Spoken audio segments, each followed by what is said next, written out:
There's something about an underdog story that tugs on the heartstrings of a true football fan. The license to dream, the thrill of the journey, and the taste of unexpected success. We know you love these stories too, so we've stacked them in one place for you. The book, Soccer's One-Hit Wonders. Relive all the drama, plot twists, and incredible events from some of the game's most memorable underdog league title wins. Check out the link in the description below. It is without any doubt that money talks in football. Just look at Man City and Juventus and their sustainable and fail-proof formula for continuous success. Wealthy owners, reputable managers, and world-class signings. Just ensure that, and titles will follow. Of course, the same goes for French football and Paris Saint-Germain in particular. While purchasing the Paris club in 2011, Qatar Sports Investment had already started talking of European domination and glory. But first on the line was the Ligue 1 silverware. And with splashing more than €100 million on new star players while also capturing Italian maestro CARLO Ancelotti, it seemed like a task done in advance.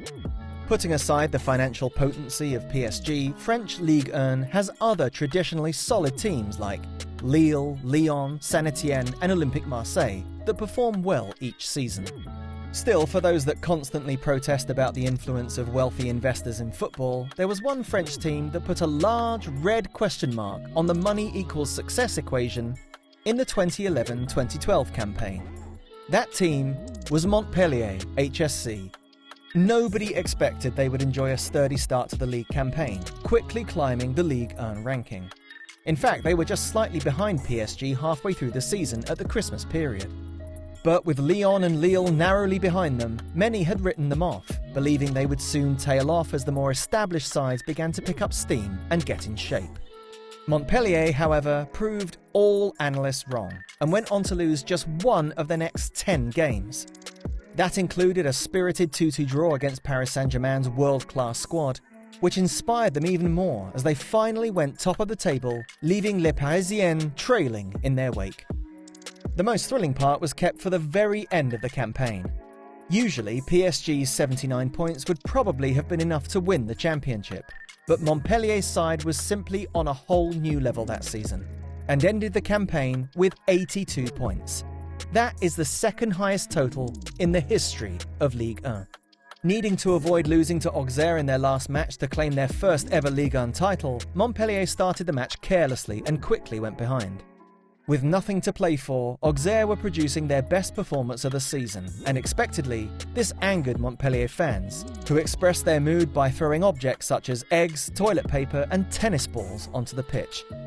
As police were attempting to deal with the offending fans, the players tried to remain focused on the pitch.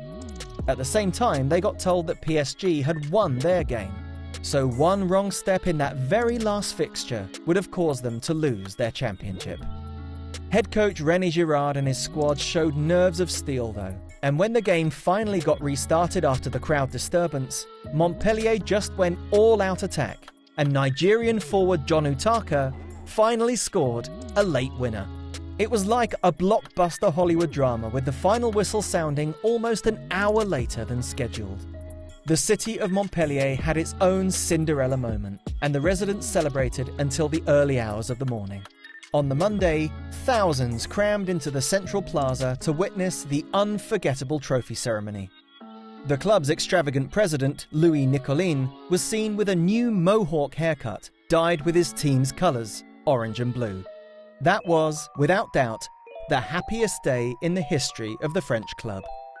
From a player perspective, it was striker Olivier Giroud who shined the most during that championship campaign. The French forward ended the season as the league's top scorer. He was tied on 21 goals with Nene from PSG, but Giroud picked up the award after scoring more non-penalty goals. On top of that, he also provided 9 assists to his teammates. But it was not about Giroud's performance only. The creative force of that amazing Montpellier title-winning side, Younes Belhanda, won the prestigious Young Player of the Season award. The attacking midfielder's consistent performances allowed him to score 12 goals and assist 6 to claim that achievement. The Goal of the Season award that he also got was the icing on the cake for the Moroccan player. Montpellier's defence was brilliant throughout the whole campaign as well. Goalkeeper Geoffrey Jourdain and the warriors in front of him, Gary Bokali, Mapu Yanga-Mbiwa, Vitorino Hilton and Henri Bedimo, conceded just 34 goals in all 38 matches, cementing first place. Of course, Montpellier's coach René Girard got the Manager of the Season award. Delivering a first league title for the unfancied Southern club was clearly more than enough to put him ahead of any other Ligue 1 manager. Being league champions, Montpellier qualified for the Champions League for the first and still only time in their history. They got drawn in a group alongside Arsenal, Schalke 04 and Olympiacos, but only took 2 points and got eliminated at the group stage. However, the colossal league campaign was the result of the enthusiasm, hard work and consistency from both the management and the players. It is worth saying that René Girard's side was fortunate enough to face no major injuries. Almost every single first-team player recorded more than 33 starts. That allowed them to develop the most durable team chemistry in the league. Unfortunately, it doesn't look like the 2011-2012 campaign will be repeated anytime soon.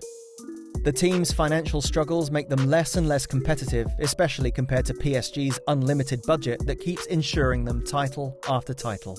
The club and the city, however, will never ever forget that heart-stopping last fixture against Auxerre and the sweet celebrations that followed in that historic season in 2012.